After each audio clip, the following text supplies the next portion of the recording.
The honest truth is we live on a planet where there's a governance system that's secret.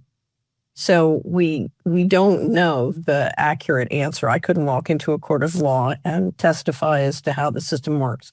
But let me tell you what I do know about it. What I do know about it is you have a series of bureaucracies that run most of the financial system within that governance system. So you have the banks, the insurance companies, and increasingly now the transaction systems that organize into a group of central bankers. So the central bankers are essentially the bureaucracy that run the world, and they run the world subject to the ownership and equity of what I would describe as intergenerational pools of capital. And there's tremendous amounts of cooperation and competition in those pools of capital. So, for example, you have an enormous pool of capital historically behind the Catholic Church. So the Roman Empire, if you will, sort of receded back into Rome and left in its place a church.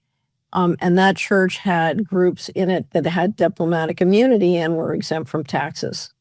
One of the things you see about the most powerful intergenerational pools of capital is they're usually of some kind of diplomatic or sovereign immunity and are not subject to taxes. So in the United States, we see the foundations and the endowments and the big university endowments who, enjoy freedom from taxes, but also if you look at how some of them have operated, have been more or less protected from a lot of the law.